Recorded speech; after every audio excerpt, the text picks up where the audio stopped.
بسم اللہ الرحمن الرحیم۔ بہت سے لوگ یہ سوال پوچھتے ہیں کہ کیا حکومت کی جانب سے جو ڈیفنس سرونگ سرٹیفکیٹ اور اس نوعیت کی اور سیکیورٹیز ہیں کہ جس میں حکمران ریاست سود دیتی ہے، کیا یہ بھی ناجائز ہے؟ گزارش یہ ہے کہ اللہ تعالیٰ نے ربا کو حرام قرار دیا ہے،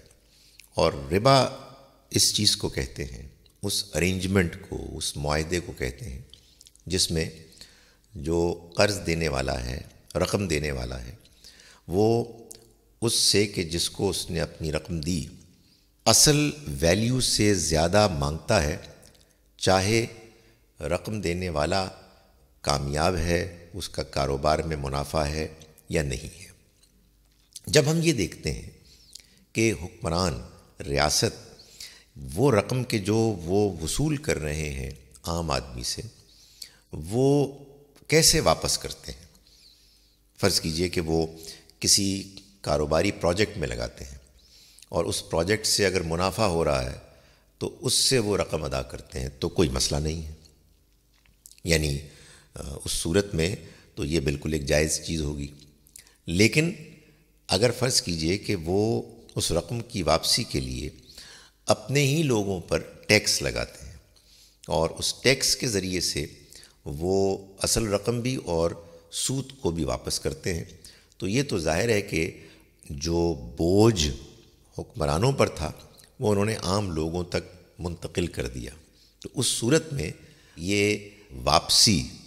سود کی اسی نوعیت کی شکل اختیار کر لیتی ہے کہ جو ناجائز کی گئی ہے۔ البتہ یہ ضرور ہے کہ بہت سے لوگ جو پینشنرز ہوتے ہیں، ضرورت مند ہوتے ہیں، ان کی رقم حکومت کی سیکیورٹیز میں جو بھی وہ مختلف سرٹیفکیٹس وغیرہ کی شکل میں طلب کرتے ہیں ان کو دیتے ہیں، اور ان کے پاس اپنے گزر بسر کے لیے کوئی اور ذریعہ معاش نہیں ہوتا۔ ان کو ظاہر ہے کہ حکمرانوں کی طرف سے جو کچھ ملتا ہے وہ ایک ایسی صورت ہے کہ جس میں ان کی مجبوری ان کو اس انویسٹمنٹ کی طرف مائل کرتی ہے۔ یہ بات تو میں پہلے بھی گزارش کر چکا کہ اگر انویسٹمنٹ کے نتیجے میں جو افراط زر کی حد تک جو اماؤنٹ بنتی ہے اس کو اگر کوئی فرد لیتا ہے تو یہ ناجائز ربا سود نہیں ہے۔ اس کا ہماری زبان میں کوئی بھی نام ہو، لیکن بہرحال یہ وہ چیز ہے کہ جو اپنی اصل سے زیادہ نہیں مانگی گئی، اس کا مطالبہ نہیں کیا گیا۔ اصل سے زیادہ مانگنا یہی ہے وہ چیز کہ جو ناجائز ہے۔ تاہم اگر مثال کے طور پر کوئی شخص مجبور ہے تو اللہ تعالیٰ نے اس بات کو قرآن مجید میں بیان کیا ہے کہ مجبوری کی حالت میں اگر کوئی شخص کوئی شے لیتا ہے اور ایسے لیتا ہے کہ نہ وہ شوق سے لے رہا ہے اور نہ اپنی ضرورت سے زیادہ لے رہا ہے تو اللہ معاف کرنے والا ہے۔ فَمَنِ اسْتُرَّ غَيْرَ بَاغٍ وَلَا عَادٍ فَإِنَّ اللَّهَ غَفُورٌ رَحِيمٌ۔